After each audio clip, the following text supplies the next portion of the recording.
Assalamualaikum warahmatullahi wabarakatuh. Perkenalkan, saya Siti Salva Zahrotus Syifa dari Prodi PGMI semester 2. Di sini saya akan menjelaskan materi tentang etika berpolitik dan sosial. Etika adalah aturan moral yang mengatur perilaku manusia dalam kehidupan sehari-hari. Jadi, etika membantu kita membedakan mana yang baik dan mana yang tidak baik untuk dilakukan.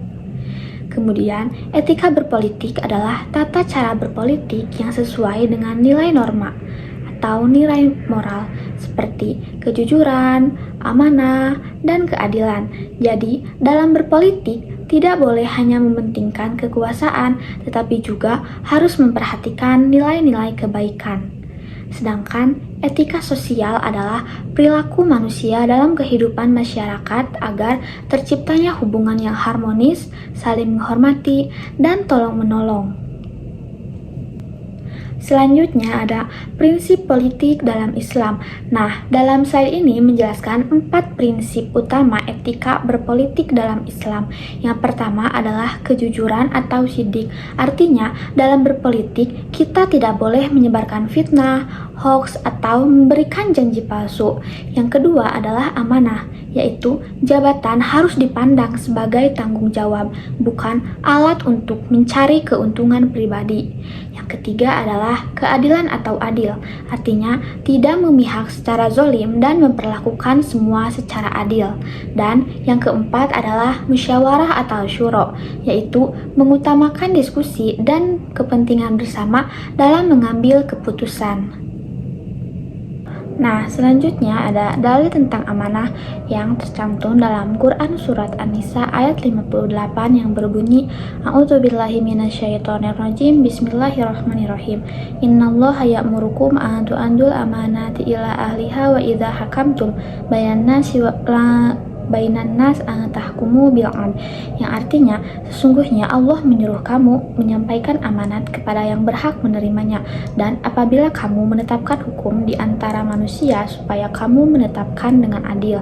Nah, ayat ini menjelaskan bahwa Allah Subhanahu wa taala memerintahkan kita untuk menyampaikan amanah kepada orang yang berhak menerimanya serta menetapkan hukum secara adil.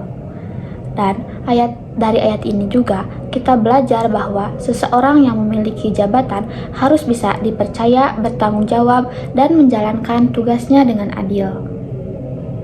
Nah, selanjutnya juga ada dalil tentang musyawarah yang tercantum dalam Quran Surat Asy-Syura ayat 38 yang berbunyi wa amrohum syura bainahum, yang artinya sedang urusan mereka diputuskan dengan musyawarah di antara mereka. Nah, ayat ini itu menjelaskan bahwa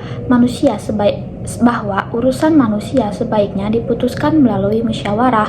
Artinya, dalam mengambil keputusan kita tidak boleh egois atau memutuskan sendiri, tetapi harus berdiskusi agar keputusan yang diambil lebih baik dan bermanfaat bagi semua pihak. Nah, selanjutnya yaitu larangan dalam berpolitik. Dalam Islam, berpolitik tidak hanya soal kekuasaan, tetapi juga harus memperhatikan moral dan etika. Karena itu, ada beberapa hal yang dilarang dalam berpolitik. Yang pertama ada korupsi dan politik uang.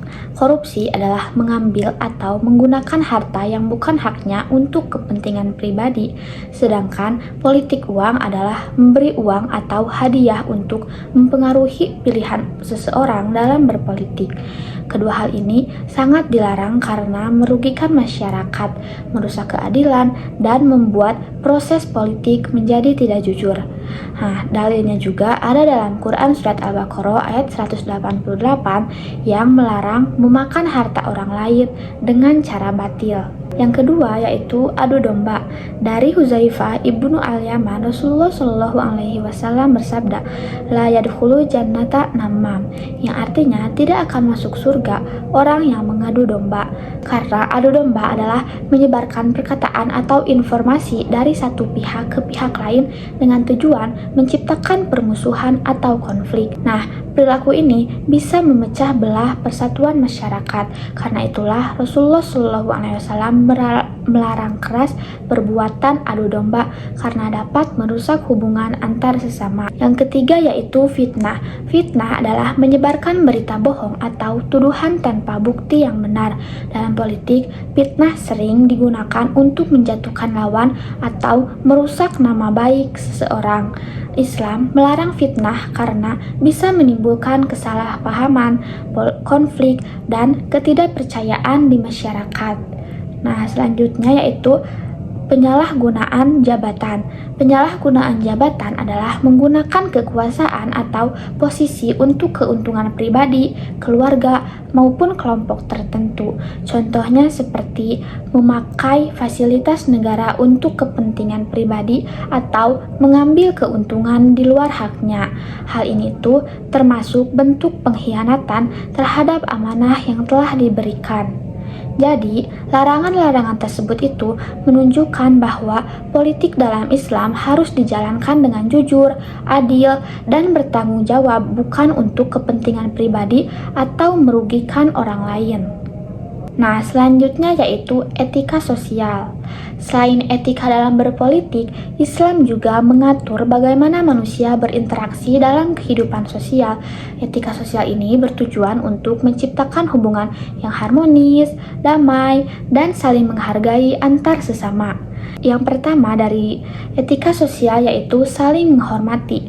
Saling menghormati berarti menghargai perbedaan pendapat, budaya, suku, agama, dan latar belakang setiap orang. Karena pada dasarnya manusia diciptakan berbeda-beda agar saling mengenal, bukan saling bermusuhan ataupun merendahkan. Terdapat juga dalam Quran Surat Al-Hujurat ayat 13 yang berbunyi, Ya ayyuhan nasu inna khalaqnakum min dzakarin wa untha wa ja'alnakum syu'uban wa qabaila lita'arafu.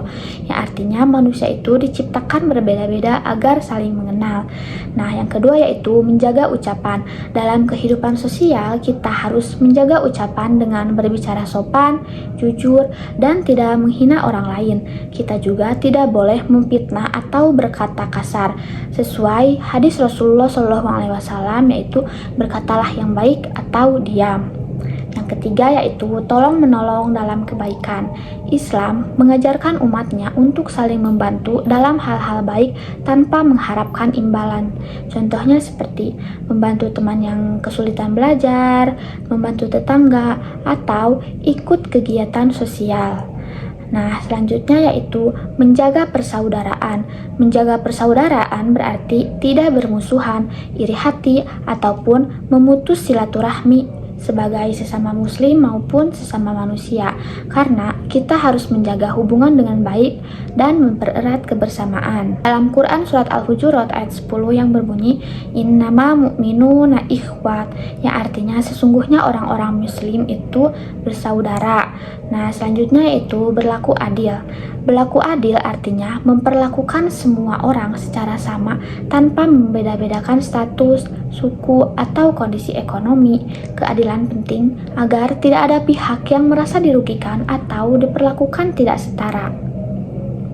Nah, yang terakhir yaitu menjaga empati dan kepedulian. Empati berarti mampu merasakan dan memahami kondisi orang lain, sedangkan kepedulian diwujudkan dengan membantu orang lain yang sedang kesulitan, baik itu teman, keluarga, maupun masyarakat sekitar. Diriwayatkan dalam hadis riwayat Sahih Bukhari dan Muslim yang artinya, tidak sempurna iman seseorang sampai ia mencintai saudaranya sendiri seperti mencintai dirinya sendiri. Nah, jadi etika sosial dalam Islam mengajarkan kita untuk membangun hubungan yang baik dengan sesama melalui sikap menghormati, peduli, adil, dan saling membantu. Menurut Imam Al-Ghazali, kekuasaan itu harus digunakan untuk kebaikan, bukan untuk kepentingan pribadi. Artinya, seorang pemimpin harus menjalankan tugasnya dengan jujur, adil, dan mengutamakan kepentingan dan kesejahteraan masyarakat. Nah, Penerapan etika berpolitik dan sosial di era modern dapat dilakukan dengan tidak menyebar hoaks politik, menghormati perbedaan pilihan, berdiskusi dengan aturan, dan aktif dalam kegiatan sosial. Jadi, kesimpulannya, politik dalam Islam harus berdasarkan amanah, keadilan, dan musyawarah. Kehidupan sosial juga harus dijalankan dengan toleransi dan persaudaraan agar tercipta hubungan masyarakat yang damai dan adil. Sekian dari saya, mohon maaf bila banyak kesalahan. Assalamualaikum warahmatullahi wabarakatuh.